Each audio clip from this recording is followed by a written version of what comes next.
Welcome back to Gilbert Arenas, presented by Underdog. Whoa, whoa, whoa, whoa. Good to be back home. As always, we got the legend Gilbert Arenas here with us. Represent Tough Crowd University, we got Mr. B, Brandon Jennings. And before we introduce our special guest, I ain't gonna lie, Gil, it feels good to be back here. It's a little shaky in those streets. Almost had to update my ZipRecruiter profile.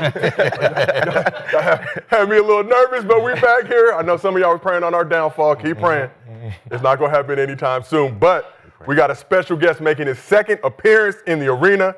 Host of the Stephen A. Smith Show on YouTube and everywhere you get your podcast.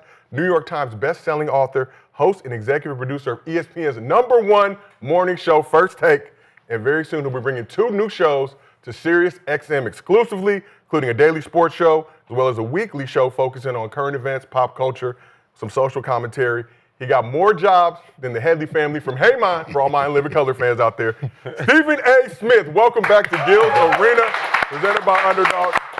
How you doing, brother? I'm good, man. Good to see y'all. How y'all doing? Oh, good. So you was ducking us for a while, but you came back on in March, and now you back here again. Well, first of all, I was never ducking y'all. You were busy. I was busy as hell. But I promised them I would come, and I came. And then this particular time, I rearranged my schedule just to make sure I was going to be here. Okay. So I'm here in the house. I know you are right. There's a lot of people rooting for y'all downfall, but it damn sure ain't me.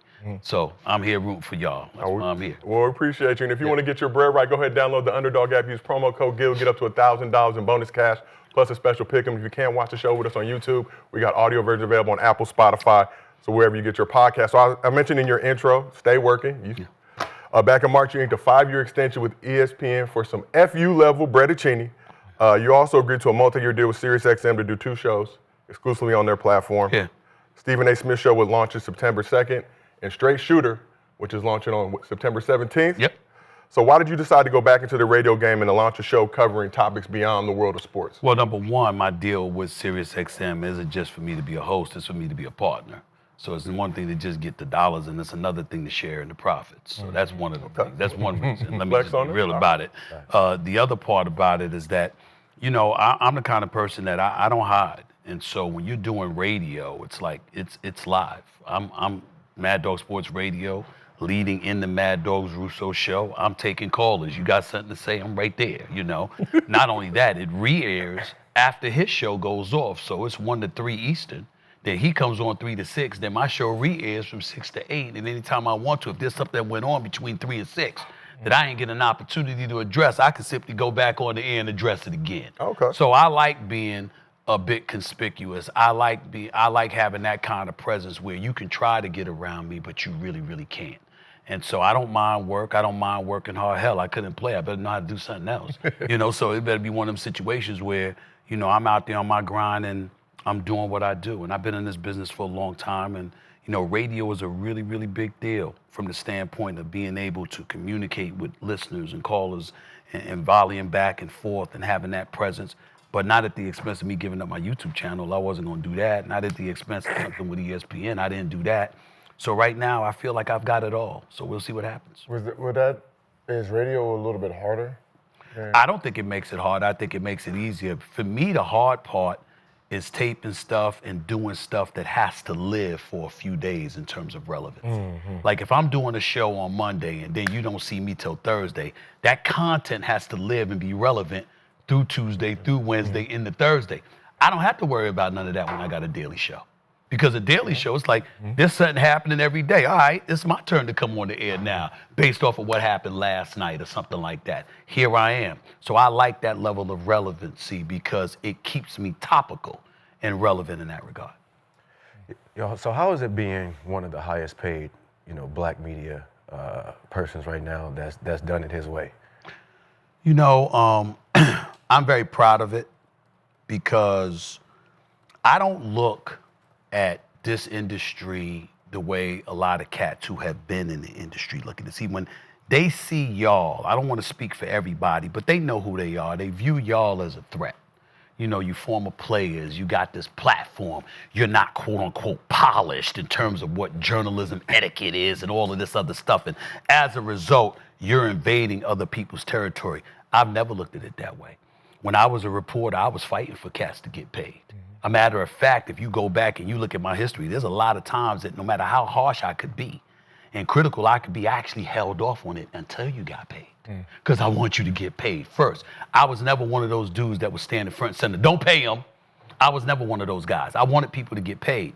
So you transition that to this industry itself. I'm very proud of y'all and a whole bunch of other cats that are out here with their platforms. That's why you see me doing these interviews and stuff like that, because I want cats to know I'm not rooting against you. Right. I want you to get yours. Right. But I do look at myself as an elder in this business, because I came into the business before there were podcasts. I came into the business before there was Instagram and TikTok and all of that stuff. When I came up in the business in March of 2003, when I got named the general sports columnist for the Philadelphia Inquirer, at that time, I was the 21st African-American in this country's history to get that title. The Wilbons of the world, Mike Wilbons, Bill Rodens, Kevin Blackstones, and others, they had that title. When it happened, people didn't realize, this is 2003 now, this ain't 1973, this is 2003. You understand that you didn't have a license to give your opinion unless you were a columnist. So in order to express your thoughts and perspectives, not just report on the facts, but to give your opinion, you had to be licensed as a general sports columnist or an NBA columnist or an NFL columnist to give your opinion. And in 2003, there were only 20 people in American history who were given that license in sports, even though the vast majority of athletes were African Americans. And so think about that for a second. When you look at it from that standpoint, and then you see all of this happening today where all of us got an opinion and all of us got a voice. Yeah, the advent of technology has assisted in that dramatically, and we get that part. But the point is, people actually care what you have to say and what you have to say. Not just because you're players, but because you have an informed opinion. And to me, I pride myself in being one of the guys that helped open doors like that and make people think about what we could do outside of playing the game itself in terms of speaking on a plethora of issues. And I've always been supportive of it. And that's why I'm so proud of everybody that's doing it. So 2003 is when you became a writer. When did you? No, a general sports columnist. I was a beat writer for the Philadelphia 76ers. So that beat writer, when you're a beat writer, you go wherever the team goes, as y'all know. I was a beat writer from 1997 to 2003. Okay. 2002. 2002, I became an NBA columnist. And 2003, I became a general sports columnist. And the difference is the NBA columnist gets to give his opinion about the NBA. The general columnist gets to give his opinion about all sports. So when did you get on TV? ESPN, CNN, SI, they had a thing called CNN, SI, CNN Sports Illustrated. I started out in TV in 1999. 2001, I went to Fox Sports. Okay. The good old days. And then about a year and they changed it to the Best Damn Sports Show, period. They wanted me to be on there full time. I turned it down because Tom Arnold was on there, the comedian. Mad respect to him. It's just that I knew sitting next to a comedian every day, I wasn't gonna be taken seriously, and that would be a death knell. So I was making, what was it, like $75,000 a year working, and Fox Sports came to me and offered me 3 years, 1.5 million or so, and I turned it down because I was like, that's not the long game. If I take this now, I'll never get to a place like ESPN or something like that, because I would have been sitting next to a comedian and they would have thought we were all about jokes. And so instead of doing that, John Sally, they ultimately went to him, but they kept me on as the NBA analyst. And I would do that, and then ultimately ESPN came calling in October of 2003. And that's when I started at ESPN, and everything just took off from there. So how long did it take you, obviously you're king of sports media right now, but how long did it take you to find your voice, become comfortable being on camera, and being able to give takes and deal with the controversy, backlash, deal with athletes obviously coming for you for the things that you have to say? I've never really viewed myself as somebody who had to find my voice. I've always been me. I mean, if anybody that talks to me, that sits down and raps with me, that get on the phone with me, whatever, I pretty much sound the same all the time. I might sound less loud, but I'm pretty much the same guy. And the reason why is because even though I graduated with a degree in mass communications, I never studied television. So I was writing for the school newspaper and ultimately writing for Atlanta Journal-Constitution, Winston-Salem Journal, New York Daily News as a high school reporter before I went to the Philadelphia Inquirer. So it was always writing. The television came into play when CNNSI auditioned me in their Atlanta studios. I knocked it out of the park. They brought me on the air, that transition to Fox Sports, and then ultimately ESPN. But it was never about finding a voice because I was like, I'm not trained in terms of being on camera. So know what you're talking about, be as real and authentic as you can possibly be in expressing yourself, and let the chips fall where they may. And lo and behold, the Lord blessed me enough the people loved it, and they gravitated towards me, and that was when they gave me the show, quite frankly, a couple of years later. But it was also my work ethic because you signed a deal, and you with ESPN at the time, you signed per appearances. So I was getting paid like $1,000 an appearance for 225 appearances a year. And then the boss, who was at the time Mark Shapiro, who's now the president of William Morris Endeavor, he was the boss of ESPN at the time. And he lost his damn mind because he got a bill for $550,000. And he said, this is $325,000 more than I signed this man for. That makes no sense. How the hell did that happen? And the producers were like, we love him, and he never says no. When we want him on the air, he goes. So they had penciled me in for 225 appearances, but I did 550. And so when I did 550, he was like, when does this dude sleep? And so he saw the numbers, he saw the way people gravitated towards me, he saw me put me on NBA shoot-around is what it was called at the time instead of countdown. And when he put me on NBA shoot-around and stuff like that, and the ratings took off and all of that, he said, yo, I'm gonna give this man his own show. And that's how it happened. So you talk about the grind, but I think a lot of people look at you. We see you all the time. I'm gonna see you on First Take. I'm gonna see you on YouTube. Now I'm gonna hear you on the radio. But what's the average day like for Stephen A. Smith, and how do you balance all your professional obligations with your personal life? Well, I think balance is overrated. Me too. I think balance is overrated. I think where your heart and your passion lies, that leads you. Like you can have 50% family and 50% work. But if you miserable with your family at this particular moment in time, that 50% ain't something that you need to be having at that particular moment in time. If you miserable at work, that 50% ain't something that you need to have. You got to balance it out. It fluctuates. It's fluid, as I like to say. It's fluid. And so you have to look at it that way. But for me, it's really about getting up every morning. First of all, I go to sleep at night with stuff on my mind about what I want to talk about the next day. I have an idea of what the pulse of the world of sports or anything that I'm doing, where it's at that particular moment in time. That is an advantage that you do have as a journalist. Because as a journalist, you eat, live, and breathe what's relevant, what's percolating right now. What's happening at 3 o'clock? All right, this ain't relevant at 8 o'clock tonight. This ain't relevant the next morning at 7 o'clock. You got to stay on top of it. And so for me, that's something I do naturally all the time. I'm constantly aware of whatever's percolating in the news.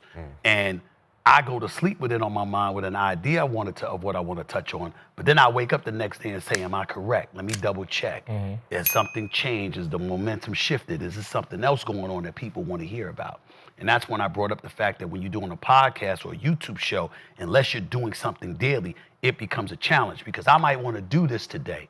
But now, if I don't come back on the air until 2-3 days from now, I got to think about how relevant that is going to be 24, 48, 72 hours from now. When you're doing it daily, not so much. But the daily part is the daily grind because you have to make a commitment. And when you make that commitment to your audience, you got to live up to it. If your audience expects to see you daily, your ass got to be there daily. You can't be somebody that, come watch me daily, and then they see you every now and then. That doesn't work. You got to condition the audience to expect whatever it is that they're going to expect from you. And I roll with it with that approach. I wake up every morning, 6:30, getting a little exercise, got my morning meeting at 7:30, formulating the rundown for First Take, studying before I go on the air for First Take, studying, making sure that the rundown for the other shows that I'm going to do is in place. Go on First Take, get that out the way, make sure I do those other shows, get that out the way. But if I'm in the car, I'm listening to sports and news. If I'm sitting down, I'm reading sports and news. If I'm watching television, I'm watching sports or news. I'm one of those guys that I'm constantly on. There are exceptions, when you with your honey, there's an exception. When you and your children, that's an exception, But for the most part, that's your life. Yeah, people don't understand like that grind it takes. And when I was, starting the podcasting game, and when I talked to Dwayne Wade, and he says, treat it like you starting your basketball career, they're not going to respect the athlete of you, so become the journalist. Right? Because they are journalists. They got degrees. They went to school for the job you're going to get because of your name. So once I figured that out and I got that information, I started looking at all the tops to see what makes them great. And then to realize is the grind behind the scenes of watching, studying. That's why, you guys have lasted so long. So that's what made this show so good, right? You put so much effort and time into it, understanding like personalities, what's moving, what's not, what's hot, what's entertaining, what's not, reading the comments, see, you know what I mean? So, that's what I prided myself on, is becoming a journalist and the entertainer at the same time, and I respect, what made everyone so great. That's why I wanted to know how you started, and the fact that you said you got paid $1,000 and did it Jesus Christ. 550 times. 550. 550 appearances. In 1 year. I'm slipping. And I think that year, he couldn't believe it. I think that year, I was on the air every day but 2 days. For the entire year? Yes, I was like 363 days, and I'm sitting there looking at people like, what's the problem? It doesn't faze me. And that was when I had to go to a studio. That wasn't once I built the studio in my home. You know what I'm saying? So it was like, once it's in the home, I'm looking at it, I'm like, we got people out here, look at the median salary that exists in the United States of America. You got cats struggling to make $60,000 a year, And so you gotta look at things from a practical perspective sometimes, because that's what the audience does. They look at their lives and they look at us as being at an elevated level. And rightfully so, because we're making the kind of money that the average person in America won't make. And so when you look at the fact that the average person is struggling to make ends meet, struggling to pay their rent, their mortgage, food on the table, basic shit that we grew up with that we had to overcome in order to get to the places that we are, what possible excuse can you have if you doing television and they call you and we need you to come on the air for 15 minutes? Well, what's the problem? How is that really a challenge? I know cats who will remain nameless that have lost their jobs in our business because they were assholes to producers and stuff like that, who were calling them, yo, man, I need you for SportsCenter. I need you for this show. I need you for that shit. Nah, I ain't got time for that. The greatest, I remember my former boss, his name was John Wildtack. He was the former executive VP at ESPN. He's now the AD at Syracuse. And he asked me to come in there and give a speech to the Syracuse football team about 3 or 4 years ago or so. And it was one of the proudest moments that I had, not giving the speech, because I do that all the time, but what he said in his introduction. He had been in the business for 35 years. And he said, this young man that I'm about to introduce you to is the only person that I ever had to make take vacation. He said he doesn't stop. Years ago when Dwight Howard was leaving the Lakers to go to Houston, and everybody, people couldn't believe it because I was on SportsCenter from an undisclosed tropical location. In this particular instance, it was St. Thomas. Okay. I was on a boat going from St. Thomas to St. John's, and Dwight Howard had called me. Because the story, he was like, they talking about, I'm not going to Houston. I'm leaving for Houston. Go ahead, let them know, And he said, tell them I told you. And I was on the phone in the ocean. I don't know how I kept the signal, but from St. Thomas to St. John's is a 15-minute boat ride. And I was going to Trunk Bay, and I was on SportsCenter. And they're like, what the hell are you doing? You're supposed to be on vacation. Dwight Howard called. Plain and simple. You know, it's like when you got a job to do, you got a job to do. Certainly, you don't want to have your time and stuff like that, but shit, the audience don't care about that. The audience wants to know what it wants to know. And if you're the person that has that kind of access and you have that kind of information and they want to hear from you, are you going to fulfill that obligation or are you not? It's like a player. In a roundabout way, it's what enables me to hold players accountable. Because if you playing ball, right, are you in shape? Are you taking care of yourself? Are you doing what you're supposed to be doing? Because when it comes to my job, I'm going to make sure I'm doing what I'm supposed to be doing. So I'm looking at you and saying, that's the job you volunteered for. I'm not judging you against me or somebody else. I'm judging you against your industry, your contemporaries, about a job you volunteered for. This is what you said you wanted. Are you doing what you're supposed to do to maximize your potential? When I cover a sport, that's how I cover it. And I don't define success for somebody else. I let them define it. And then I say to them, okay, so we gonna see if you living up to it. Because you said, boom, boom, boom. And that's how you approach it. So. Yo, what's been your toughest interview? My toughest interview? Damn, that's a good question. Interviewing T.O., because you never knew when he was playing or when he was serious. I don't mean that disrespectfully. I'm just telling you the personality. That was always a tough one. I would tell you AI because Allen Iverson, because it was always tough for me because contrary to popular belief, I was protective of him. There are interviews that I've had with Allen Iverson that y'all have never, nor will ever hear, okay? Because he just didn't need to say the shit he was saying, okay? And I looked at it that way. It's like, wait a minute now. Now, some people look at that and they be like, oh, see, he's compromised his journal. Bullshit. Every single journalist makes a call. No journalist reveals everything they know. You always hold stuff back. And there's the truth that you have to tell, but every truth ain't meant to be told. That doesn't mean you lie, it doesn't mean you deceive, it doesn't mean you misrepresent or lack contextualizing properly what somebody is saying. But every single thing doesn't need to be revealed. Right. And it got to a point where covering Allen Iverson, it was like some of the things he would say, I'd be like, oh my God. You know what I'm saying? No, I'm not going to say that, you know?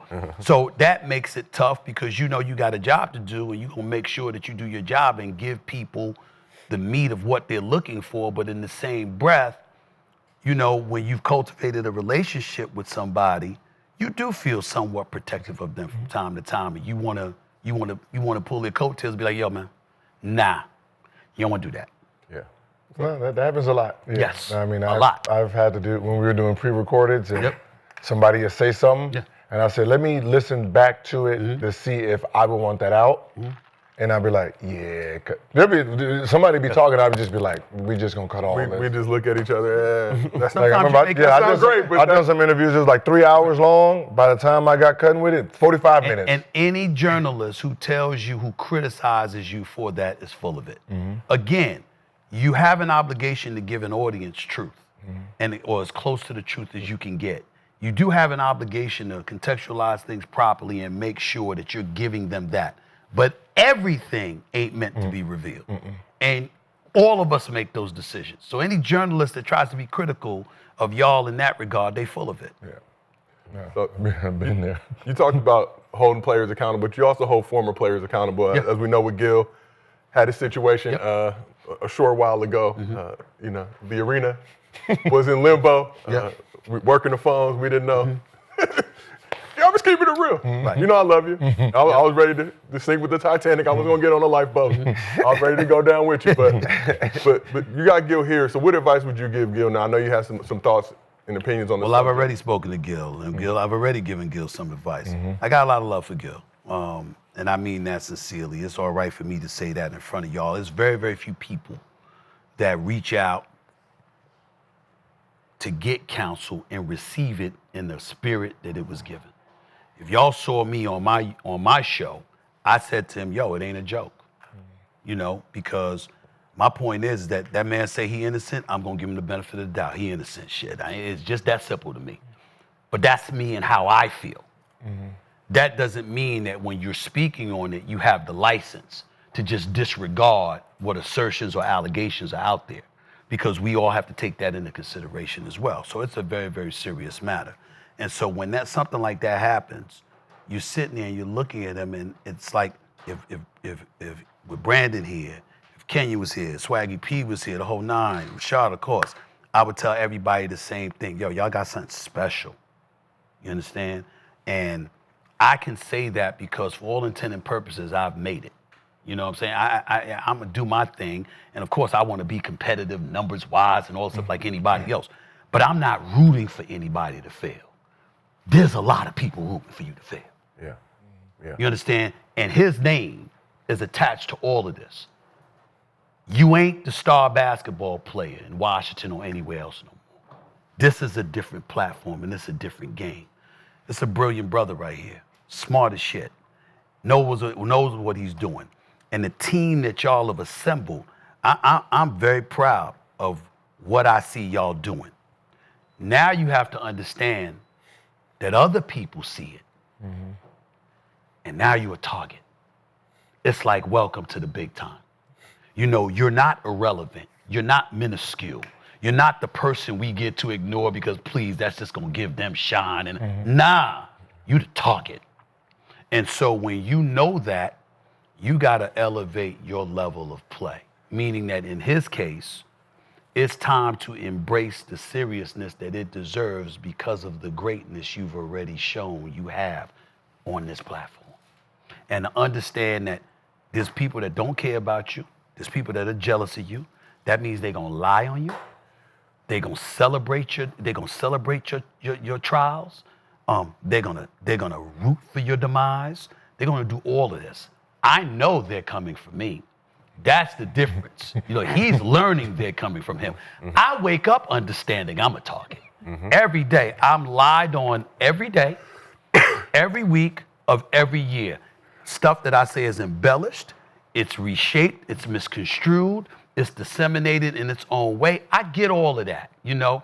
And I come from a place where I'm more comfortable than any of y'all are at with this, because no matter how great y'all are at doing it, it's still new. Me, I've been doing this for 30 plus years. It's a walk in the park for me. I wake up thinking about who I want to fuck with. You understand? It's like, you really, really want to go there? We can go there, you know? knowing that 99% of the time I'm not going to bother, but I'm only not going to bother because I don't have to. Not because, or I don't want to. Not because I'm scared, because I'm at a place and point in my career where I can literally reach out and touch anybody I want to anytime I want. I literally have the license to wake up in the morning and go like this. Who do I want to touch today? Literally. Seriously. I really, really do. What are they going to do about it? The first take, well, I'm the executive producer. Stephen A. Smith, I'm the executive producer. The Straight Shooter with Stephen A. Politics and all that. I'm the executive producer. You know, my YouTube channel, I'm the owner and the executive producer, and I host them all. What are you going to do if I really, really want to touch you? So multiple platforms to get them. All you're going to do is talk. You might clap back, but there's a level of understanding that I have that y'all are going to grasp. See, because I've been in corporate America, contrary to what most of these cats tell y'all, they want it too because they want corporate dollars. Well, I have relationships with corporate executives. So it's like when somebody's talking shit about me, they're not realizing the executive is looking at them and going like this. Oh, that's what you're doing. We don't want his ass or her. We don't want him. We don't need him. You're our guy. I didn't say a word. Didn't do anything. They ran their mouth and all of a sudden they're conveniently out of a job. Oh, well, shouldn't have ran your mouth. You got to know who you're dealing with. Same principle. Same principle. You got to let people kill themselves. So on that subject, quickly, so when you were in the arena earlier this year, talked about a situation with you and Bron in regard to some comments you made about him and Bronny. You spoke at length about it. Bron went on Pat McAfee's show, also addressed the situation. But I got to know now as it stands, what's the situation with you and LeBron, and what's the relationship like? There's no situation, there's no relationship. He doesn't like me and I don't like him. Still, can Can we mediate? Can we increase the There's fee? nobody that can mediate. Okay. It's okay. I would tell you that what I won't do is spend time the one thing that I would like to say is that I don't talk about him unless I'm asked. Mm-hmm. Now, some people say, well, why are you talking about him? Because I was asked. Mm-hmm. And this is what I do for a living. So how the hell am I going to get away with saying no comment? That doesn't work coming from Stephen A. It might work coming from somebody else. It doesn't work coming from me. But I have no desire to talk about him at all. He is, in my mind, the second greatest player in the history of basketball, who is a 4-time champion, a 4-time league MVP, has been an incredible ambassador for the game of basketball. His respect has been earned, not given, and nobody can deny that. But that's the basketball player, not the man. And all I would say is people don't know the things that have happened behind the scenes, things that have been said, who they've been said to, the kind of things that have been engaged in an effort to hurt me, along with contemporaries and others. There's a lot of shit that I know that I don't say. And there's a reason that I feel the way that I do. And the last straw was him approaching me and turning the Bronny thing into something about me attacking somebody's family when it was him I was talking about, not Bronny. And then to go on the Pat McAfee show, which comes directly on after my show, on the channel that I work on, to insult me. Now, people could get into all kind of components that come with it and all of that other stuff. I have nothing to say. I'm a professional. I represent ESPN. I now represent SiriusXM. But most importantly, I represent myself. And I'm never going to denigrate any employer, any partner, or myself by getting into anything excessively, unnecessarily when it comes to him or anybody else. I'm going to do my job. I'm going to cover the game of basketball. But if I never, ever speak to him again in life, that will be okay. And I'm good with it. And that doesn't, and I want to say, I'm not encouraging anybody else to feel that way about him. His peeps, other people that have a relationship with him, players, executives, coaches, all that stuff, this is me and him. I don't want to influence anybody else's opinion about him. But if we never speak again in life, me and him, I am perfectly fine with that. But I'm man enough where if he ever wanted to speak to me, I would. But it wouldn't be the most pleasant conversation, at least initially. And that's just where I stand with it, meaning no disrespect. But there's a lot of things that have happened that he don't know I know. And that was the final straw. So that's where I'm at with it. People could take whatever they want to or whatever, but I'm not playing. I'm dead serious. It was a lot has happened, and those 2 moments was the last straw. And that's where I'm at. When it comes to, that conversation of the GOATs, right, where you say you have them second. Yeah. As players, we try to understand what is the criteria that is being used, because usually the players, top 5, very different from medias. Okay. And that's fair. And it's we try to understand what is the criteria for you guys, because obviously it's very different from us, because we're in the Lions Den, so we know who is better than who. We gauge the value of their team, the players, versus their success. So we know, okay, you have this team. We know you don't supposed to win. We're tripling you. Right. How are you performing? Right. Right. So we gauge stuff like that. That's why our list is a little different. So we, for the most part, what is the criteria that media is being used or I don't know. Using? I think that's a legitimate question, and I don't think there's one definitive answer to that, to be in fairness to you. And I think that one of the great things about this podcast is that no matter how we feel, when y'all open y'all mouth and y'all start talking basketball, and I got to give Kenyon love for this too, because Kenyon's always been a serious brother. He means what he says, and he says what he means. And even if he's wrong, it comes from an edified place. He ain't speaking ignorantly. He's making points. It's just that sometimes you agree or you don't agree with him. But he's a Rough Rider, and I got mad respect for him. I think it's important to understand that when we look at Jordan, for example, we look at 6 finals, 6 MVPs, unblemished in that championship round, never allowing a Game 7 to take place. We've seen in one pressurized moment after another where he answered the call. Mm-hmm. We look at Kobe. He's a 5-time champion. And you have a lot of people out there that put him ahead of LeBron because of that. I think Kobe was a killer, God rest his soul. The brother he'd be somebody that he'd give it to you. Mm-hmm. And not to say that he didn't play defense, because obviously, in his prime, he was an elite defender. The flip side to it, however, is that when you're playing with Shaq and the rest of the crew, and then ultimately Gasol and Bynum and the rest of the crew, mm-hmm. you had a crew. When you struggled, you really, really struggled. Mm-hmm. That was never LeBron. See, when you look at LeBron took that team to the finals, and then you get swept by San Antonio. But you saw what he did. Right. Everywhere he's been, teams have elevated. Mm-hmm. So you can't take that away from him, because he's 6'9", he's 260, because he could play inside and out, because he can be, lethal in the open court, because he could step things up defensively, because of so many things that he brought to his arsenal, and how he would create mismatches, which I think is one of the things that he's done better than most.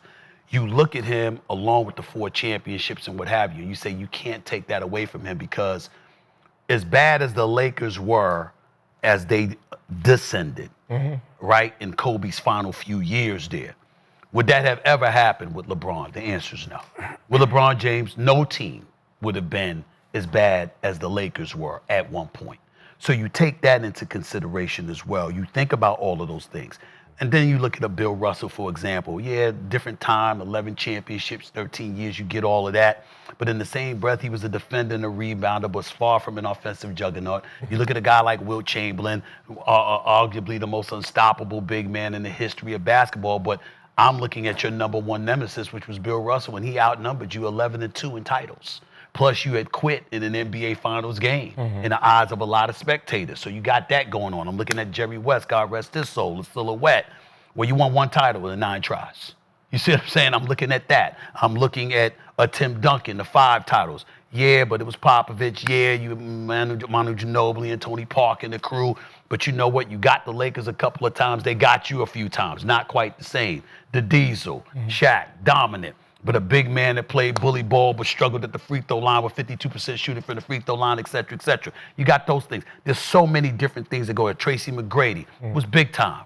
T-Mac was no joke. But you got the title when it didn't matter. When you were in your prime, certainly Grant Hill getting hurt didn't help in Orlando. It's not your fault. We know that you had those requisite skills. But what will forever be held against them was not only the absence of titles, but you were up 3-1 on Detroit. And basically said the series was over. And Chauncey and them brothers came back on you. I'm just saying. I'm not talking about, I'm not saying it was his fault. I'm saying his words before the series was over. You know what I'm saying? I mean, one of the things we marvel about when we talk about Kobe was that social media hit with Iman Shumpert was playing for the Knicks, and he talked about how he was going up against the Lakers and Kobe came up to him and said, you had a really good game, pat him on the back, you had a really good game. And it was the end of the 3rd quarter. And then Kobe in the 4th went berserk. So, you marvel at shit like that because you sitting there and you're like this, all right, you talking some shit, and then you see somebody like yourself, it's Agent Zero, and then you dropping 60 on somebody. That shit matters. And so you think about those moments, and then you go back to LeBron and his greatness, and you say, yeah, it's there, it's legit. But we do remember the finals against the Mavs. We do remember that you struggled in the 4th quarter of 4 consecutive games. We do remember that J.J. Barea and Jason Terry were guarding your ass, and you didn't do something about it. 2 excellent defenders. Well, no. So I'm just saying that you look at something like that, that don't stop you from being number 2, but it'll stop you from being number 1 because you know what Jordan would have done because Jordan did it. So those kind of things, again, it's all debatable in people's eyes, but not to me when it comes to Jordan. And then they say, well, why not Kobe, with Jordan? I said, because Kobe idolized and practically it was the greatest imitation of Michael Jordan we may have ever seen in terms of style, right? Still came up 1 title short. Still got beat up in the NBA Finals twice. You remember that. And so it's like, you're up there, you're great, but who you aspired to be, you never caught nor eclipsed. Mm-hmm. And that's how you look at it. So you come to the conclusions for a variety of reasons. But my thing is, I'm not disrespecting you. We're having a conversation about the greatest. You're in the conversation. There's no reason to feel disrespected. It's just a matter of whatever somebody's opinion is. Even when it comes to Kobe, I don't think anybody ever considers the start of it, right? When you're talking about top 10, top 5, top 20, probably top 30, he's the only player that came off the bench 2 years. Yeah. So nobody realizes how great he had to become from where he started. That's fair. That should be factored in. Well, when you're talking about the top 20, they were given the keys as this is your team. Mm-hmm. Well, not Steph. Yeah, Steph was a starter. Steph averaged like 18 his first year. Started his rookie year. How many games? Yeah, he started the majority of his first games. Well, I think towards the end, but I'm saying. But this is literally off the bench 2 years straight. Off about Kobe? Yeah. First 2 years. Off the bench. Yeah. Like 2 years? Off the bench. Like, Eddie Jones was there. Steph started 77 of the 80 games. 77, yeah. Kobe, he had 1 start, right? In 2 years? Right, so to start off like that to then become who you became. Right. That should be, kind of factored in just a little bit. Yeah. When it comes to the T-Mac on that part, and I go back. 7 And I love T-Mac, one of my all-time favorites. 7 starts in his first 2 seasons. I look at it like this. You guys were up 3-1, but you lost, right? And we're laughing because you lost. Technically, y'all were supposed to get swept. So we have to factor in that you won 3 games that you weren't supposed to win. Because it was a 1 versus 8 seed. I look at it like that. If we saying you're supposed to get 4-0 and you did get 3 wins, it's still 3 wins. Right. But you have to remember, and this is fairness to you because you're a basketball aficionado. So when you bring this up, basically you're saying these conversations should be left to the basketball aficionados, which I respect. Because you're right. Because most people don't remember they were supposed to get swept. Most people don't remember that. They don't remember you didn't have Grant Hill. You were carrying Orlando on your back single-handedly, and the Detroit Pistons were en route to winning the title, and here you are standing in their way. But what they do remember is that you said the series was over. Yeah. I'm paraphrasing because I don't remember the exact wording of his quote right now. But he said the series was over after they were up 3-1. He was basically saying, man, it'd be good to advance to the next round. And, you were talking like that. So cats gonna remember that. They're gonna remember that because you T-Mac and you had that kind of game. And you can look at it the fact that they were supposed to get swept, or you can look at it this way. You T-Mac, if you were good enough to win 3, how come you didn't get 4? See what I'm saying? I mean, you can look at it that way too. Recognizing it's like that's a cat that I always, Melo. You know how badly I want to see Carmelo Anthony in the NBA Finals, man. Because I know who he is. What I'm saying? I know that brother is not gonna shrink in the spotlight. Whatever you see him do, you put that brother on center stage. In that moment, he's gonna rise up, and it's a damn shame because if Joe Dumars had drafted him instead of Darko Milicic, Carmelo Anthony has a title, if not 2. But is he there's no way he doesn't have a title. But is he the same player? Like, do we view him the same? As who? Top 75 and. You feel like he'll have the same career playing with Larry Brown? Career, does he I personally don't think so because Larry Brown didn't like rookies, right? He understood what his team was, so it would have took at least. Larry Brown when he's coaching Detroit? That was Joe Dumars' pick. I'm telling you. Oh, no, yeah. Joe Dumars made that call. because Joe Dumars was tired of Larry Brown after year one. So it wasn't no way it was going past year two. You know? I mean, it was Joe Dumars' team. And Joe Dumars, in fairness to him, understand that Joe Dumars had Tayshaun Prince, he had Rip Hamilton, he had Benny and Rasheed, well, eventually Rasheed Wallace, Rip Hamilton. And he's like, we got a crew. We could, Eastern Conference Finals, and then ultimately the NBA Finals back-to-back years. We got a crew. His whole mentality was that we didn't need it, but we needed another big. But Carmelo Anthony was Carmelo Anthony, coming out of Syracuse, a national champion, All-American, and what he brought to the table. And it's instant buckets. You know what he's going to bring. And if you know anything about Melo, even though he is Melo, that town was made for him. You know what I'm saying? How he plays. I mean, that kind of town, that was his environment. That brute basketball style. Listen, imagine if you got Chauncey and ripping them cats with you, and you could score like Melo. I mean, think about that. I don't think they lose to San Antonio that year. When my brand, because I love my man Rasheed Wallace, we go back a long ways. When he left Dan Robert Horry in that left corner to make that three that sealed their fate in that game 5. I mean, that was a big deal. I'm telling you, when you talk about Carmelo Anthony and the scoring machine that he was, you put him on a squad like Smart Detroit. squad too. Oh my Lord, that would have been special. I think like the Melo first, would have had they would have won the first year, and I think when they started like digressing, I think that's when Melo would have been very important for them. Yeah. Like he would have kept them afloat. Yeah, he would have kept them afloat. He'd have kept them afloat. Because Melo ended up playing with Chauncey Billups anyway. Yes, he did in Denver. And it showed. That's when they went to the conference. Yeah, so with him younger. Yeah, it seemed like they needed bigs back then. Yeah. Because Rasheed wasn't there yet, right? He came midway. Right. Yeah, he came midway Correct. through. And, yeah. But I mean, from Larry Brown, he didn't play him in the Olympics either that year. No. Yeah. So he didn't mess with them young ones. That's true. But they should have thought about the future. And listen, if you don't think about it, here's the picks. LeBron was 1, Melo was 3, and then you had Bosh and D Wade at 4 and 5, and Darko Milicic at 2. Think about it. Forget Melo. If you had grabbed any one of them but Darko, you'd have been good if you Detroit. And listen, Joe Dumars, I'm real happy for him because he's back in New Orleans now running the show because he did an exceptional job in Detroit. They got the 6 consecutive conference finals. They got the back-to-back NBA finals and won a chip. And he deserves profound respect. But that hurt him. That's forever a blemish on that resume that they they drafted. And that's the messed up one of those 3. That's the messed up part because when I talked to Rasheed, he said Darko was that dude. He said Larry Brown didn't like that style. Now, totally true. Now think about the style that we're seeing today.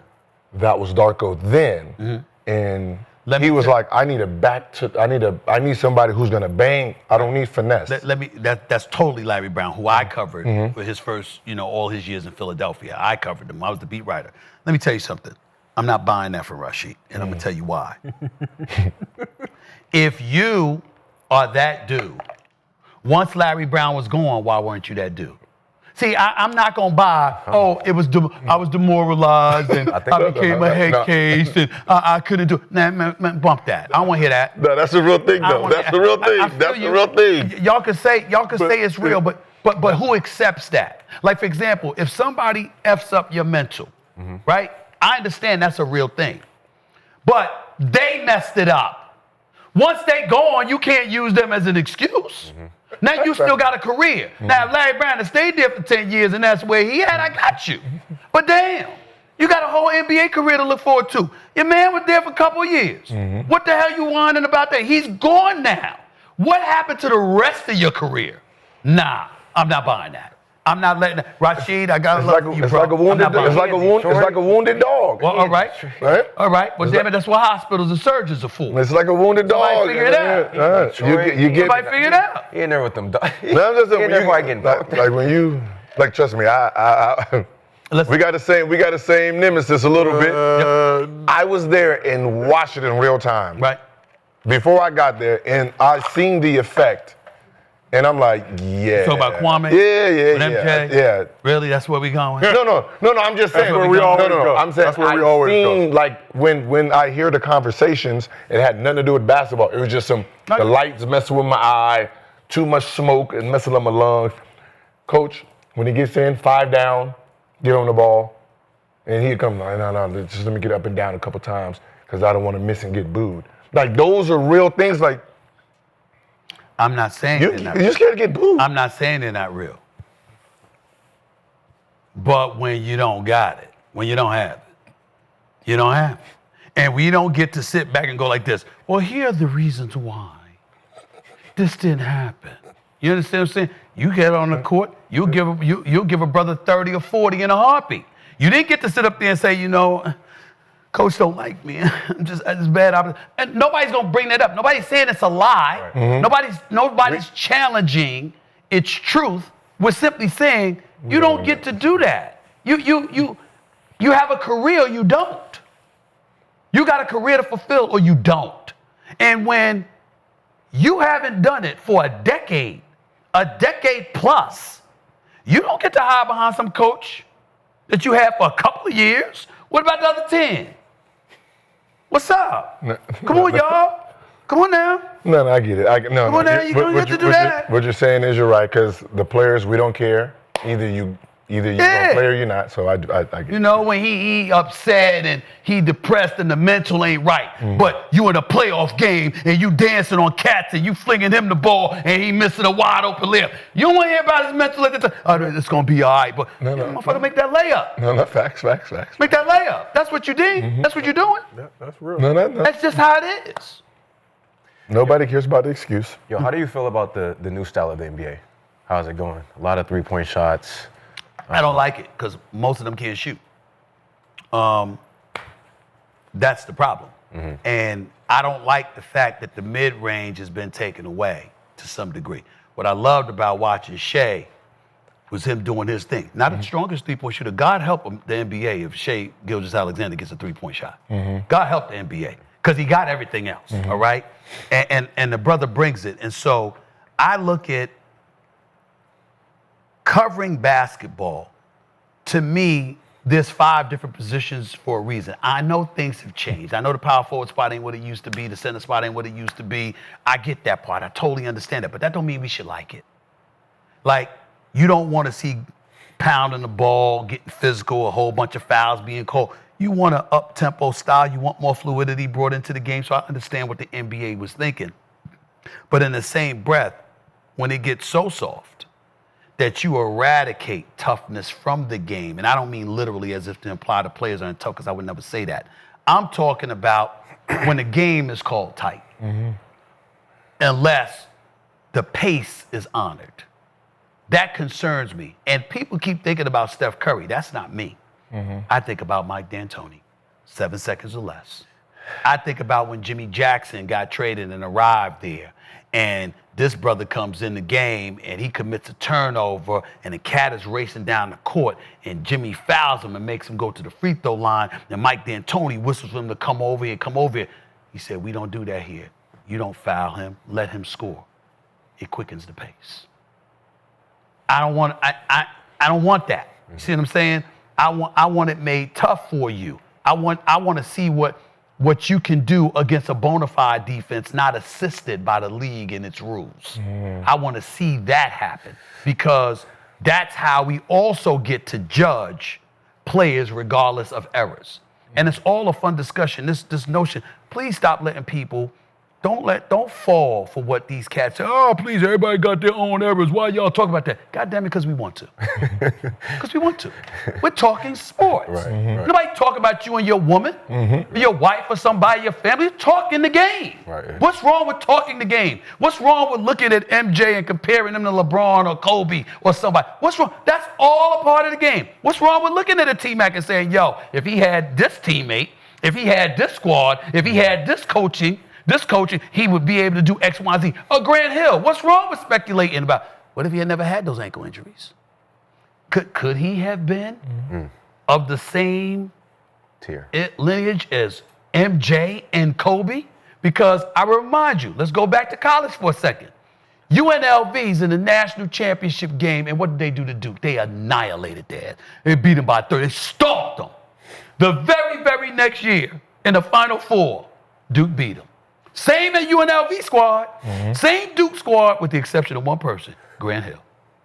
Grant Hill showed up there, and all of a sudden, Duke got a national championship. This Grant Hill we talking about. Wasn't considered somebody that had the greatest jump in the world. Then gets drafted, comes to the Detroit Pistons. Brother was a Skywalker. Brother was doing his thing on everything. Grant Hill was legitimate. Why wouldn't we talk about that? Why would we say, let's not talk errors? I'm gonna look at Kareem and not compare to Ewing, Olajuwon, Sampson, Shaq, or anybody else. Why would I not do that?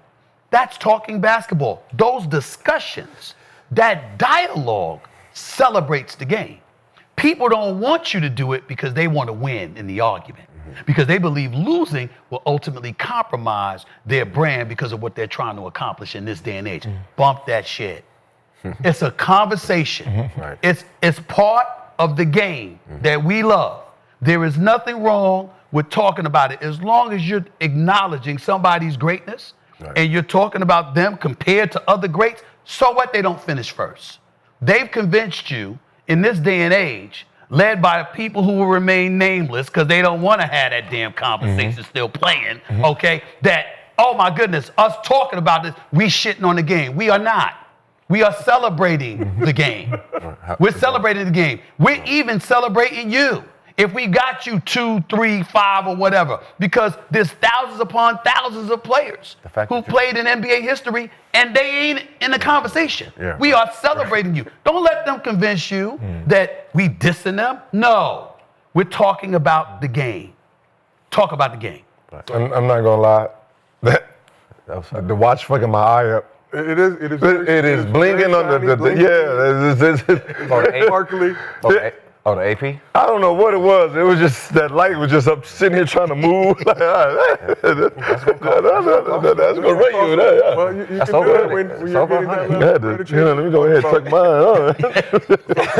Let's talk a little bit current state of the game. This is a pro Lakers show. We don't hide it. We do not hire bias. So back on August 2nd, Luka Doncic agreed to a 3-year max extension with the Lakers, keep him in LA until at least 2028.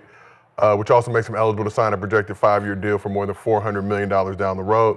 Luka been looking slim and trim this summer, focusing on his diet and workout regimen, balling with Slovenia in Eurobasket. Yeah. Obviously still has a chip on his shoulder based on how that Mavs situation ended with him getting traded to the Lakers. But what are your expectations for Luka in his first full season with the Lakers? I think that the Lakers are title contenders. I do not think by any stretch they're favorites, but they're being a mix. I think J.J. Redick did a hell of a job last year. And I think he's a damn good coach. His attention to detail, his willingness to get in the ass, hold cats accountable. I'm a Darvin Ham fan. I didn't think that Darvin Ham deserved to lose his job with the Los Angeles Lakers. He did get him to the conference finals. And then when they got bounced in the first round, both losses were against Denver. You know, and there's no shame in that with Nikola Jokic. So we understand that. But that doesn't negate the fact that J.J. Redick has proven to be a great hire. That brother can coach, you know, and we got a good relationship because he worked at ESPN with me and the whole bit, and I was rooting for him to get the job once it was open, and I'm happy he got it. Having said that, I don't think they have the personnel to upend Oklahoma City, a healthy Dallas squad. Kevin Durant's in Houston now. Let me tell y'all, son, listen, it's KD, y'all. We can act like we don't know, but we better recognize it's brother the truth. So if you got him with Amen Thompson, who I love, all right? Shagun's still there? Van Vliet's still there? Yo, y'all, they could do some things. I can't see the Lakers beating those teams. And they weren't even the ones that knocked them out. It was Minnesota who sent them home. And Ant-Man's game ain't going anywhere. He's going to continue to elevate. So when I look at Luka, here's what I love about him being in shape.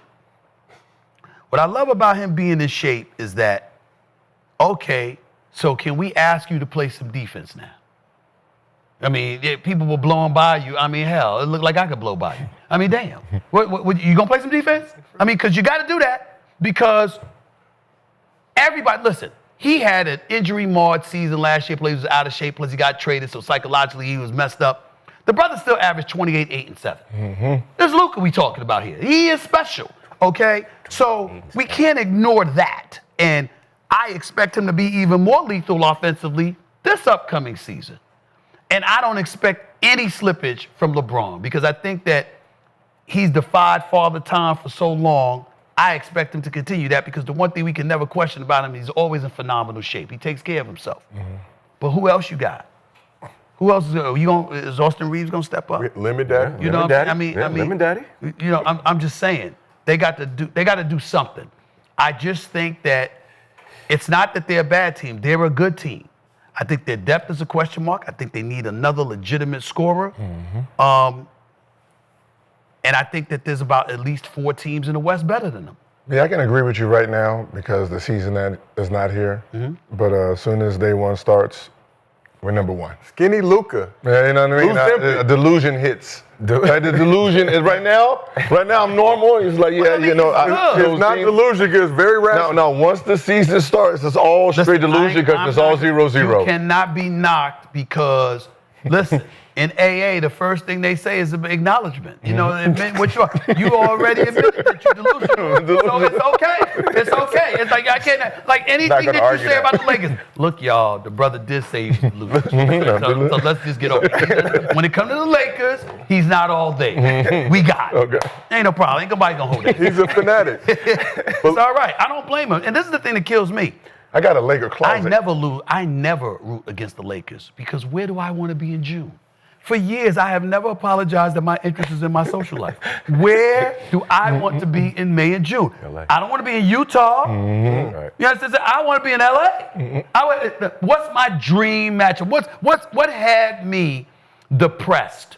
You know, we had a pandemic comes like damn near once every century. And when did it come this time? The Lakers and Miami in the finals in the damn bubble. Do you have any idea that I waited my entire career to be able to cover an NBA finals where I'm going between LA and Miami? And did you understand the magnitude of that? I waited forever. And the one time it happened is when they in the damn bubble in Orlando. Yeah. So it's like, you know, when I'm sitting there with Riles and Miami and them and I'm going off and I'm like, look, man, I'm trying to inspire y'all. Could you do something? Because where do I want to be? I want to be in Miami and LA. I'm never look, you know it's bad when you don't mind the Clippers. You're like, hey, they in LA. Okay, at least they in LA. It ain't quite the same as the Lakers, but they in LA. So I ain't rooting against the Lakers. Safe to say, Lakers final in LA, no solitaire, locked in. Why do I need the solitaire? Why do I'm saying? Because we was playing solitaire. What's wrong with solitaire? We were solitairing during the finals as well this year. Yeah, all of us. All of us. My brother, So I respected solitaire it. all the time. I respect They can kiss my ass.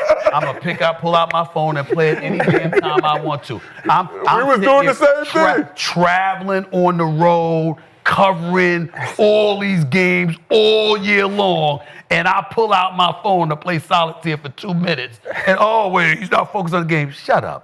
Don't you wish you were sitting here? We were not focused on the The game. person who was recording wasn't focused either. Yeah, He wasn't focused Exactly. either. There we go. They not Because he watching. watching me. Wrong move. That's right. Wrong move. And I'm about to make money off the solitaire too. Y'all will find out about that soon enough too. Watch me. We respect it. More entertaining than that finals in a lot of people's eyes. But let's keep it Lakers centric. So Luka, face of the franchise now. I think it's been well documented. Took him to a Backstreet Boys concert. I think that cemented his place as the face of the Lakers franchise. But you got LeBron, been there now, I believe, year 8, year 23 overall.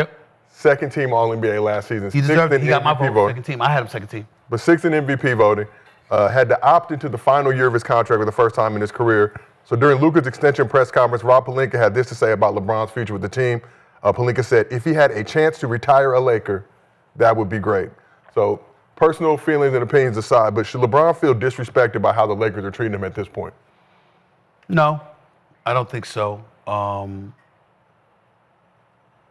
They got new blood. A cat that's going to be the face of their franchise for the next decade, where he's contemplating walking away from the game in the next year or two. Last time I checked, that's business. Secondly, it's pretty hard to be insulted when you're being paid $52 million for 1 year's work. So you need to get over that.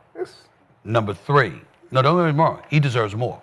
He deserves more. If it was allowed, if he could get more, with the CBA and all of that stuff, he should get more. Because what he means to the NBA from a box office perspective is undeniable. So I'm not throwing any shade in that regard. I'm just simply saying you still get $52 million. Number 3, let's call it what it is. You won a championship in the bubble. Kyle Kuzma didn't have to be going after that. Alex Caruso didn't have to be going after that. Kentavious Caldwell-Pope and others didn't have to be going after that. We might look at them now and say, okay, that's passé. Certainly not in the case of Caruso, who just won a title in Oklahoma City. But we might look at other cats and be like, oh, you know what, so what, they're going. But in the immediate aftermath of that championship, you still needed those cats. Mm-hmm. You wanted your boy Russell Westbrook. What did the Lakers do? They gave you your boy. You understand? You wanted coaches gone. What did they do? They got rid of them. You wanted coaches to arrive. What did they do? They acquiesced. They abided by your wishes. I'm not saying he was wrong to have those wishes. You're the face of a franchise. You the star. You damn right you should have some say. No question about it. So there's nothing wrong with that. But the point is they obliged. And so at some point in time, it's somebody else's turn. Mm-hmm. And now it's Luka's turn. And so because it's Luka's turn, you could be playing with others, but you're playing with that brother who is a global iconic brand, who is good in terms of his numbers, even in the postseason. It's like him and Jordan only, what he does. And so when you look at it from that standpoint, it's hard to begrudge that. It's hard to have a problem with that. It's like, there's a new star in town. That doesn't mean that your star has to descend. You go out on the court and you can show you still that dude. But this brother is that special, and that can't be ignored. Yo, you said if Giannis doesn't win another championship, his legacy would take a hit if he stays in Milwaukee. Yeah. Why do you think that? Well, I'm glad you asked that question because, Giannis, he's one of my favorite dudes because he's a real one. But the way people took it, I don't think people grasp what I'm saying. Okay. I know he's an all-time great. There's no denying it. Of course he is. He's phenomenal. And we get that part. I'm saying because he's so phenomenal, if the last title he won was in 2021 and he's never to win a title again, you're going to be like, damn, what happened? Because his talent warrants that. You're not going to blame him. It's the organization. Mm-hmm. It's Chris Middleton and his knees. It's Drew Holiday being moved out of town. Dang. It's Brook Lopez not necessarily being that guy anymore. It's those other things. But what I'm saying is that when you're Giannis Antetokounmpo, as great and phenomenal as you are, although it's through no fault of your own, it's hard to imagine you won a title in 2021 and other than that, you've been going home in the first round. That's underachieving. Now, that doesn't mean he's to blame for it, but it means that with that level of greatness, more was expected. More is on the scene. We're looking at KD, for example. KD got his 2 titles. What have we been saying? Over the last 5 or 6 years, where have you been? Mm-hmm. You've either missed the playoffs or you're going home in the first round, okay? The one time you went in the second round was when Kawhi Leonard went down and you were able to knock off the Clippers because Kawhi Leonard went down because, remember, the game before Kawhi Leonard had played and he dropped 38. Yeah. So we're looking at stuff like that and we're saying, okay, because you're on this level, more is expected of you. And when that doesn't happen, particularly over a lengthy period of time, we're looking at that greatness and saying it wasn't enough. Now, in some instances, it could be you. But not with Giannis. It's not him. Mm-hmm. It's that you didn't get the pieces around him. But the reality is that you don't want to sit around and see Giannis at home in the first round every year and having one title on his resume, not even playing in another title. Nobody wants to see that. So what happens? It's more expected. So what happens if he decides he wants to leave to go compete for that? I don't have a problem with it. Because the organization would not have done what it's supposed to do. But that's when he gets knocked for... It depends. You got to remember. See, everybody says that. Like, for example, LeBron left, he went to join D. Wade and Bosh in Miami.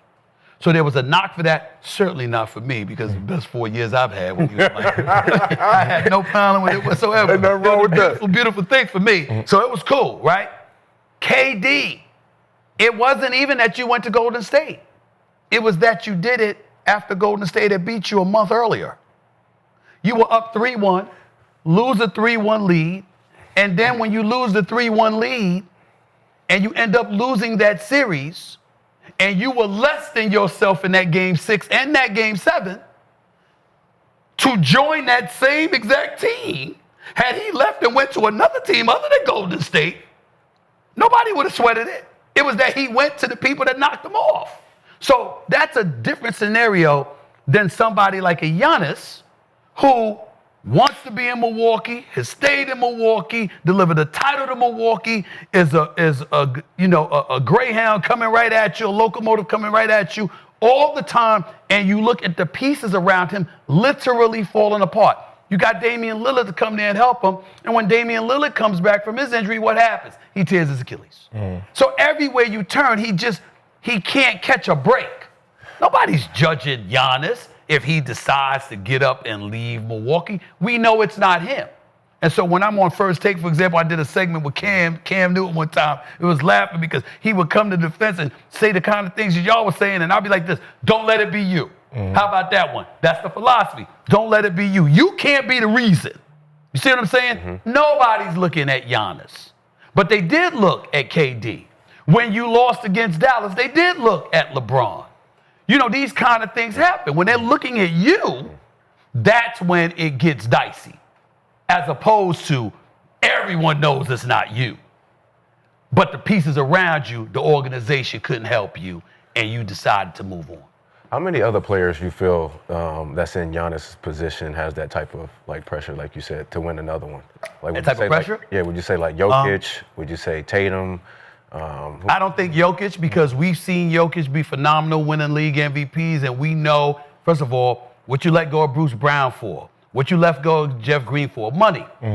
So you compromise Jokic's success, because he still went out on the court and delivered, and you see him walking around, I mean, I say it affectionately, looking like a big tub of lard, can't jump onto a curb, and you can't stop him. It's unbelievable. I've never seen anything like it. I mean, he just turned around and he's unstoppable. It's unbelievable to watch him play. So you don't point the finger at him. You are looking at KD. Okay. You in Houston, bro.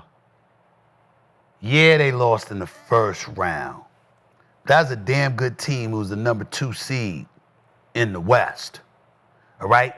They got a young thoroughbred. They got a big man. They got a shooter.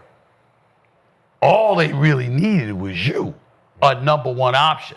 I was saying for the longest time during the play, I said, Jeff Green's up out of here. Up out of here. Because he's too streaky, but he's too inconsistent. And the level of dedication they felt they needed, they didn't feel they were getting from him.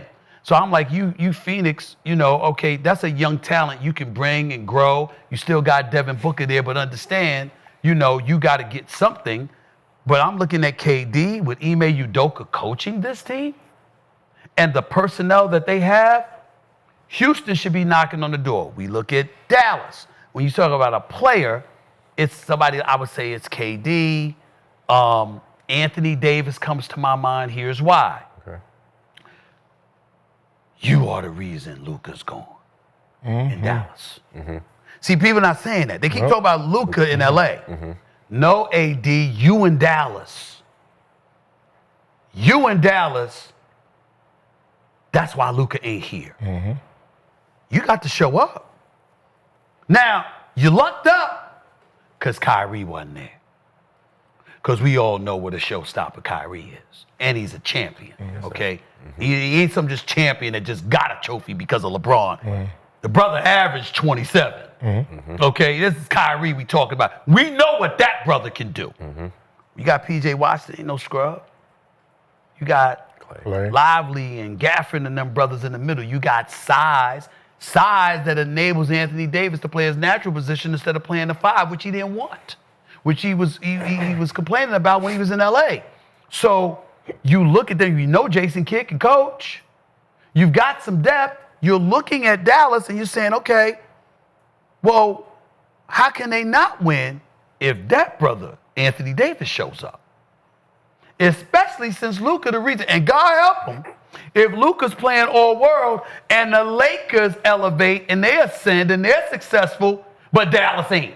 Oh, that's a bad thing right there. Don't let that happen. Okay. I'm telling you right now, you know what? You could have Cooper Flag, and that's nice. You lucked up. You got the number 1 overall pick, and that took some of, some of the venom out of them or whatever, but it'll creep right back up if Luka gets out on that court and busts everybody's ass.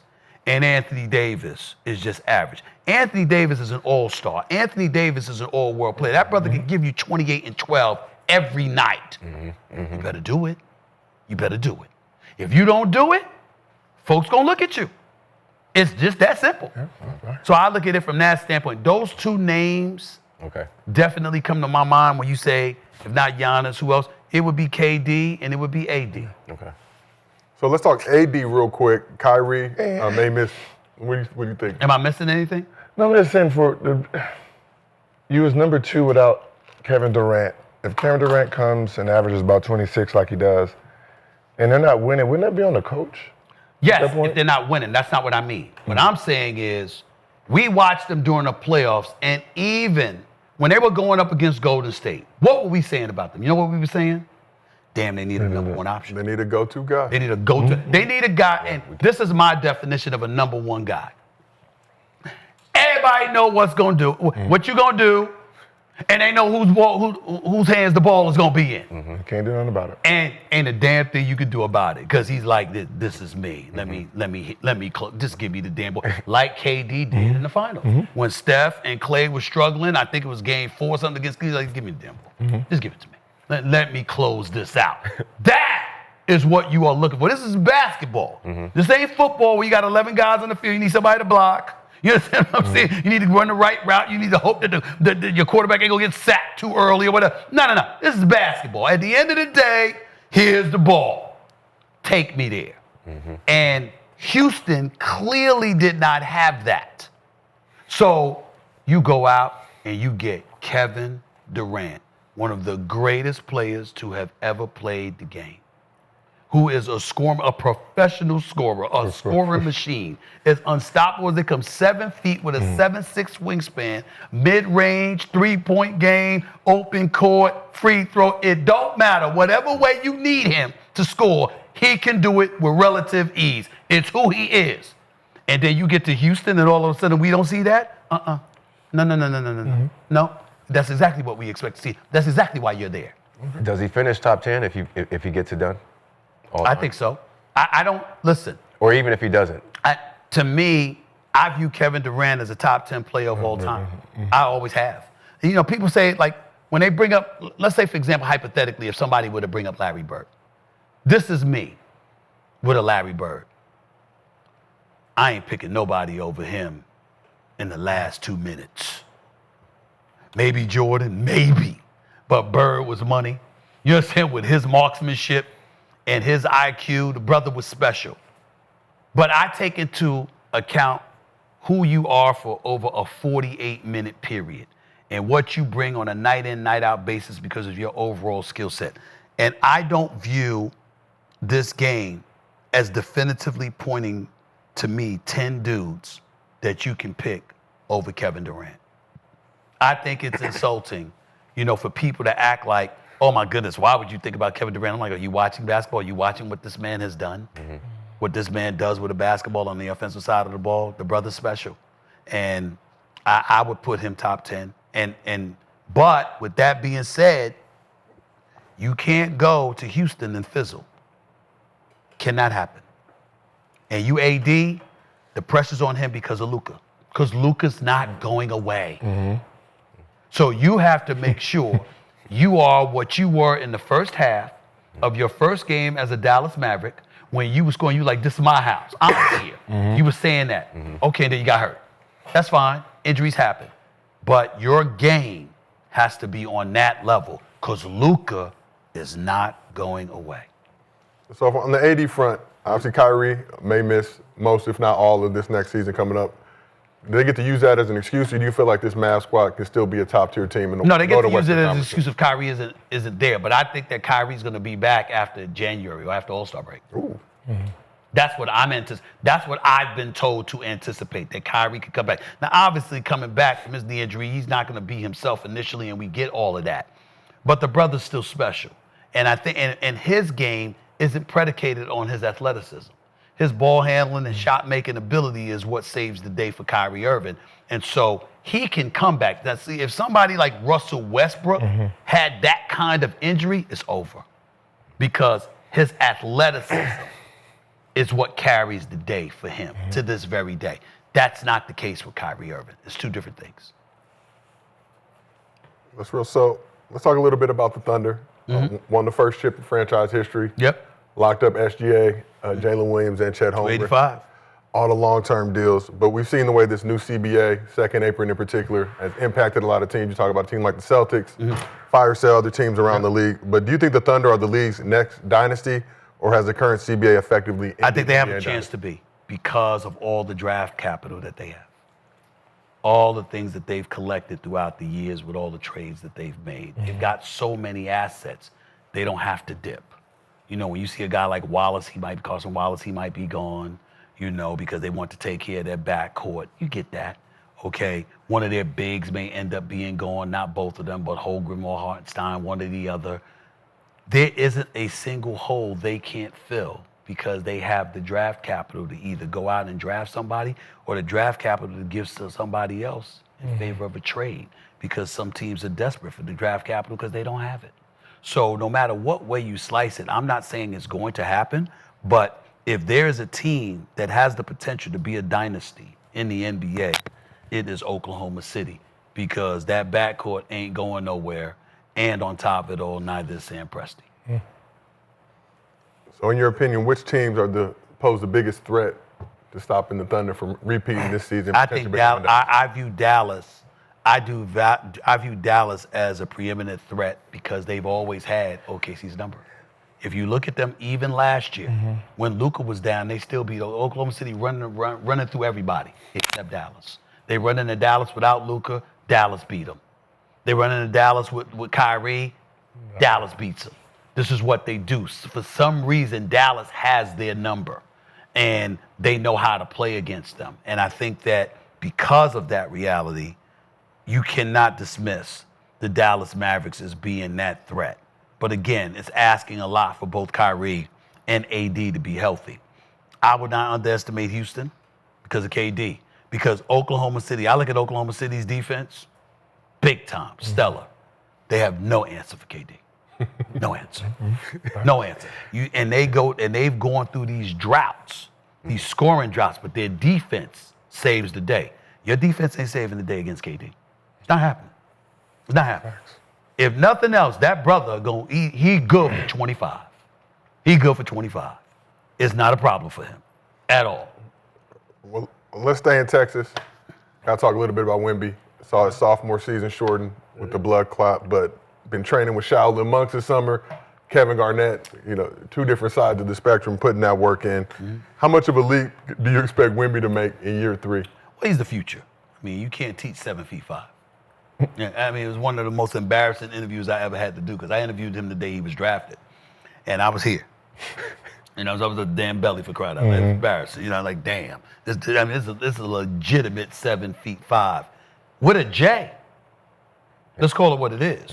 And so, obviously, having De'Aaron Fox, I think, goes a long way with some of the other pieces that they have. I like San Antonio a lot. I expect them to make the playoffs this year. And Wemby being in that lineup, he's hell to deal with. So you can't rule out anything. But again, when you look at Dallas and their size, and you look at Houston now having KD, there are answers to that puzzle. And I think those two teams have it. Oh, Texas is going to be a hell of a battle down there. That's right. Absolutely. Shout out to What do you think about the East this year? The East? Yeah, with Boston being down, like a lot of. I think it's going to come down to the Knicks and Cleveland. Knicks and Cleveland. Boston doesn't have Tatum. Milwaukee doesn't have Lillard.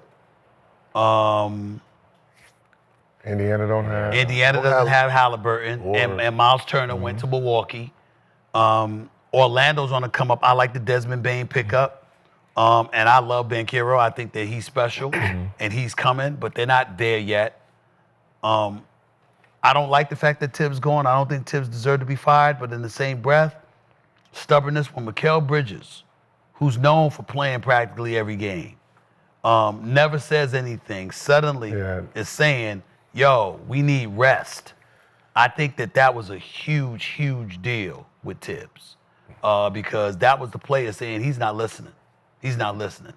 And remember, they had just given him a 3-year contract extension. Yep. So for them to make that shift, that clearly came from up top because they weren't prepared for him to be gone. That's James Dolan saying, get rid of him. That's what that was. So you got Mike Brown now, and we forget that he's the coach of the year, that he's coached the #1 offense. He knows a thing or two about what he's doing on the offensive side of the ball, that he was an assistant for years in Golden State under Steve Kerr. That never hurt you because Steve Kerr is one of the best ever. So I look at it from that standpoint, and I say, okay, New York Knicks with Brunson and Cat and those guys, they could be fine. My issue with the Knicks is like Cat facing the basket, he's a sniper. But his back to the basket, it doesn't look good. That's not his game. That's not his game.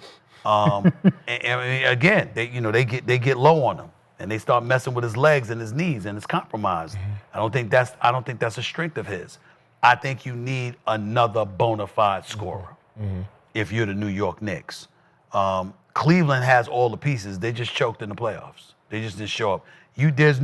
This is where, and I'm a Donovan Mitchell fan. We got a Cavs fan here. He was not happy with that I'm a comment. Donovan Mitchell fan. But let me tell you something. When it comes to his teammates, there's absolutely positively no excuse. And I don't care what anybody says.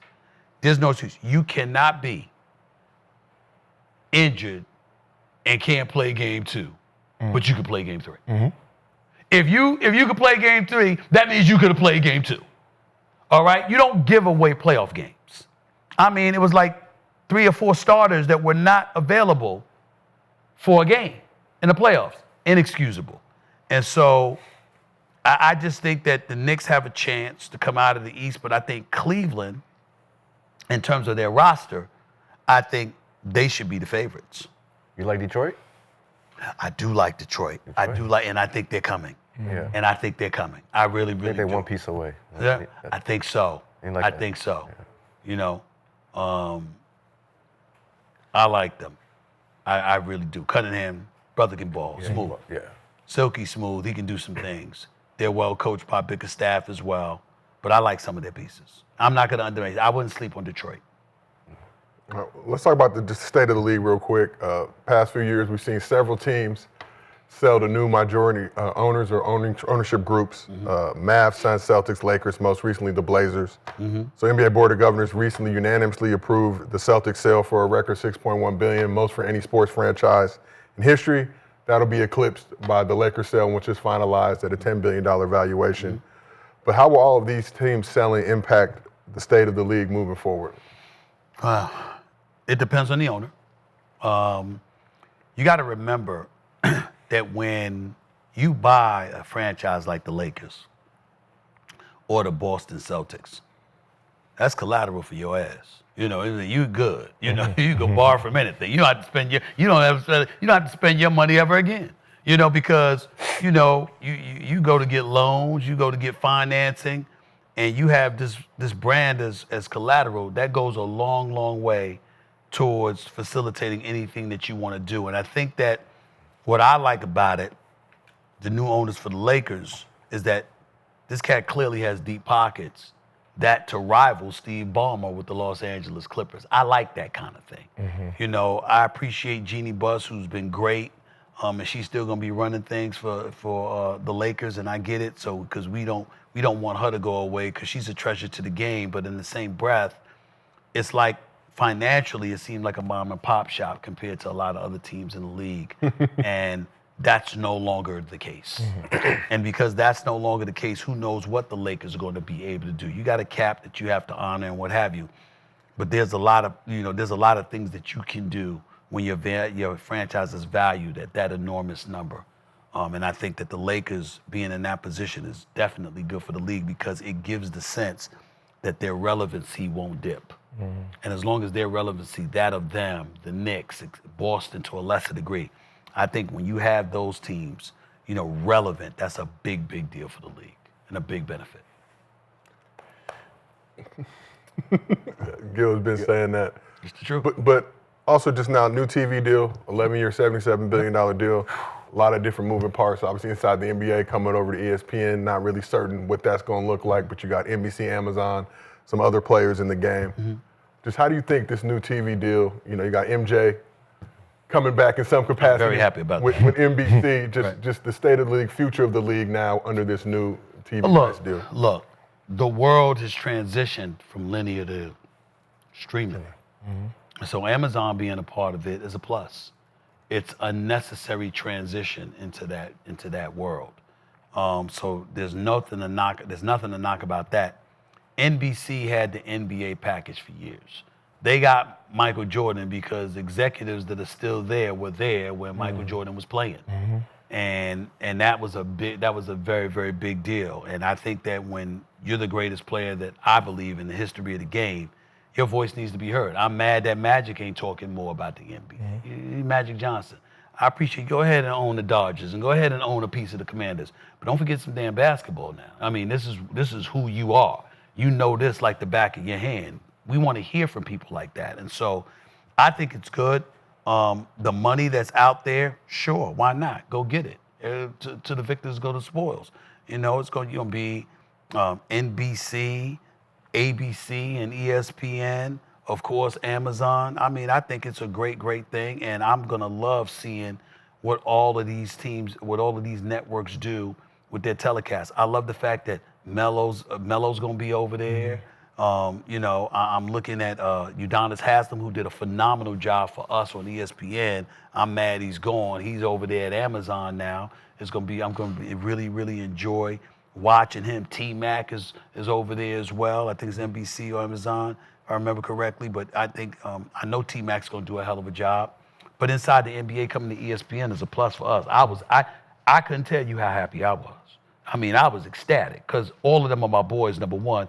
And number two, damn it, you got to sit through a lot of them damn games. I don't even feel like doing that no more. Not that long. I don't mind doing it, but not as long as I was doing it. So I'm happy to see them on board because me personally, I appreciate TNT and the great work they did, dedicating themselves to basketball all along.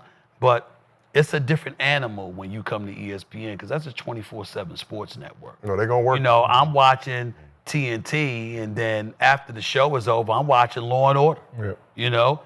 Well, in ESPN, it's sports all day, every day. And I expect them to give me a lot of ammunition to talk about on First Take the following morning and stuff like that. So I'm very happy about that.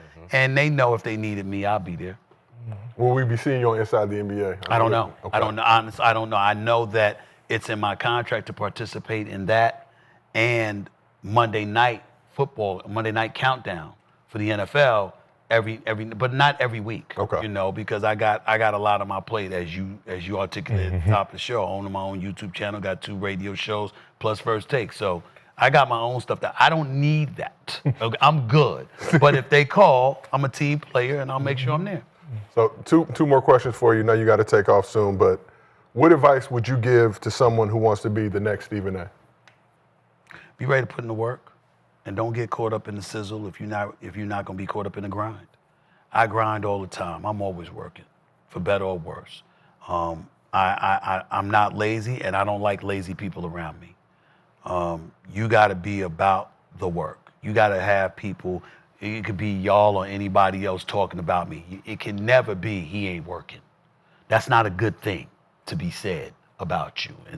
And I think people need to understand that. A lot of times they look at, they see you on the air. They don't realize all the studying that you did before you got on the air. I got games to watch. I got articles to read. I got commentary to study and think back and perspectives to explore and to decide what I want to talk about, what I don't want to talk about. And I have to do this every day. And you also got to have thick skin and understand and be adult enough to decipher the difference of somebody constructively criticizing what you said and somebody criticizing you. If somebody's criticizing what you said or no, I don't agree with that. I don't know what the hell he was thinking about. Here's why. There's absolutely nothing wrong with that.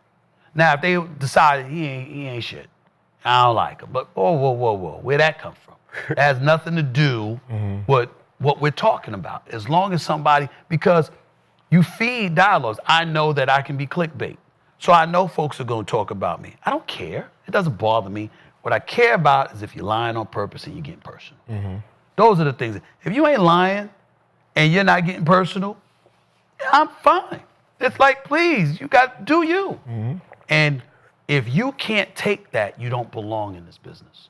Facts. And you got to know that. You got to be able to take it, not be insulted. You got to be somebody that's going to yeah, he got a point. She got a point. I get it. I understand it. That's what adults do. And in this industry now more than ever, it's more important than ever to be an adult because there's so much temptation to get belligerent.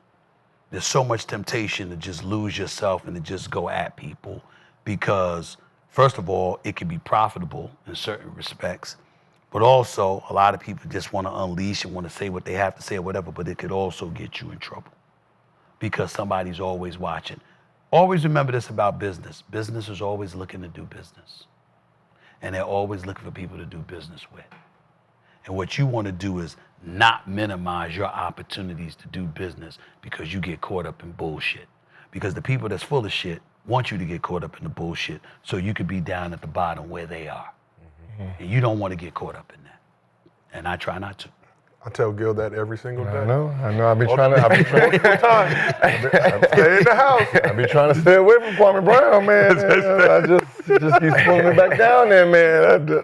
I got my combat boots on though, so I can come back out a little bit sometimes. And not only that, you got to have a confidence and a belief in yourself where, especially in the case of Gil, when you talk about Kwame Brown, I mean my God. If anybody could slice and dice him, it's Gil. Why? Well aware. I know. I'm saying just knowing that you can should be enough. Yeah. You know what I'm saying? But every now and then, I mean, I can't front. I mean, we've seen me do it. Every now and then somebody get on my nerves. It's like, I waited 10 years, 11 years, 12 years, and then I'm like, you know what? I'm sick and tired. You know, so that happens, but that should be rare. Okay. That should be rare because, you know, you got bigger fish to fry. I know it doesn't matter what I've achieved. To me, I'm after so much more. And so my attitude is I'm just getting started. I'm not stopping. Yeah, I'm not gonna let these cats get in my way.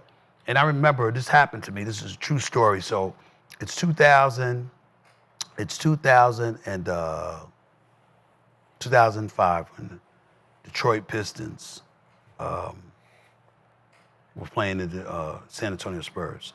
I was in San Antonio. And I had something tragic happen within my family. And I had just got the news like 2 minutes before I got on SportsCenter. And these people were heckling me, because I had picked San Antonio to lose the series, and they were heckling me big time. And somebody said something to me. And I turned around like, fuck you. And they said, we got him! Because there were ABC executives around me when I did it. That's not good. That's not a good look. But luckily, I had a good enough relationship with the boss that the boss knew what had happened. And he saw me, and he came over to me, and he wrapped his arms around me, and he said, go home. Go home and be with your family. Because he knew I was rattled. You see what I'm saying? Somebody else could have deemed that a fireable offense. Yep. But he didn't do that because he knew what had happened, and I had a close enough relationship with them where that wasn't held against me. But they didn't care. They didn't know, in fairness to the fans, but they didn't care either. If I had got fired that day, nobody's gonna lose sleep over it. You lose this show tomorrow, you lose it, nobody's gonna care. Very few people, that is. You know, I lose my career, they might throw a parade. I know this. So it's like I react to what I want to react to. I react to what I feel compelled to react to if I so choose, but I do so recognizing all the pros and the cons, because they're not worth me taking care of what I need to take care of. So last question for you. You've been in the game over 30 years. King of sports media, as it stands right now, I think nobody can dispute or argue that. But how much longer do you want to be the king of sports media?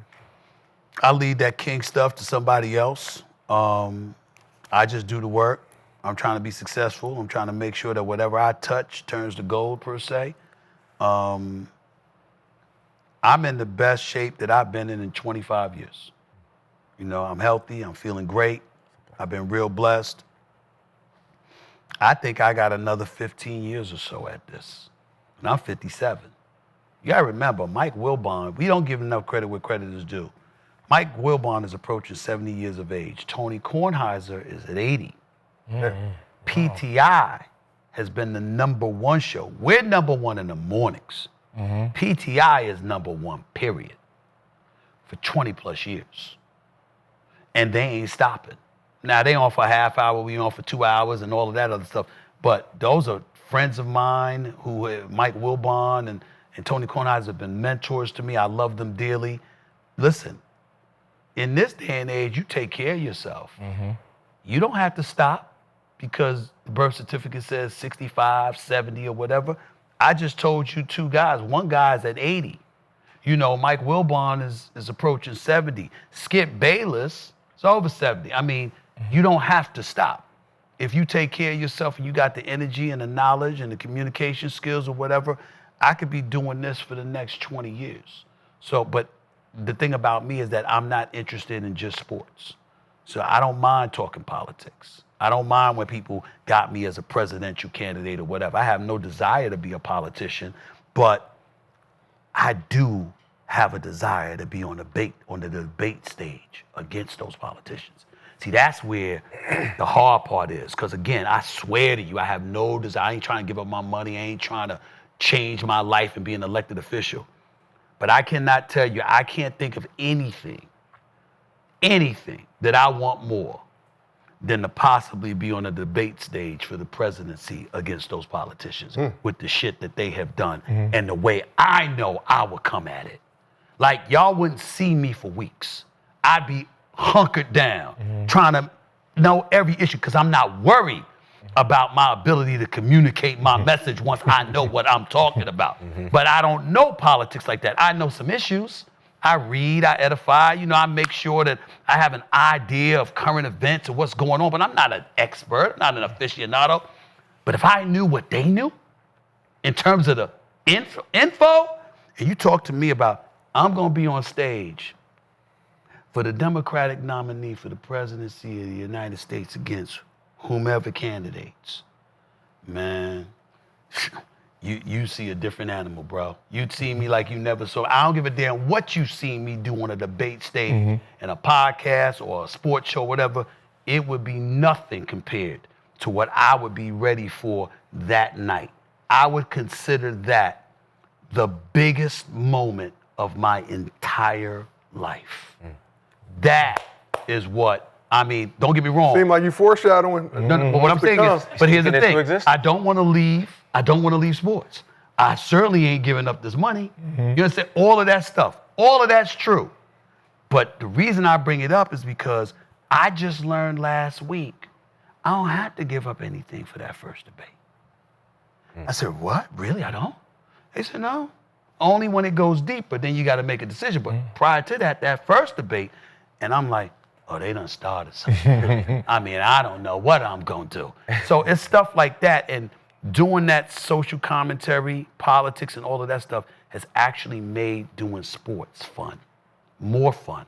Because when you do it for as long as I've done it, you know, it sort of, it gets to a point where it's the same old. It's not that way for me because I'm always doing something different every single day. So because of that, to go to the sports, I'm hanging with my peeps. We talking sports. This is what we doing. And then, okay, that's finished. Now I got to do this. So I'm constantly revved up and excited about something that I'm doing because I feel like I'm doing something new every day. Stephen, I appreciate you. Yeah, man. Taking time out of your schedule to pull up to the show. Always a pleasure to have you on this couch. Man. Get some wisdom and knowledge. Happy to be here for y'all, man. Proud of y'all. Hopefully, everybody on this couch and their personal beef, we can figure these things all out, but understand if we cannot. But this has been another episode of Gil's Arena presented by Underdog. Whoa, whoa! We will see y'all soon.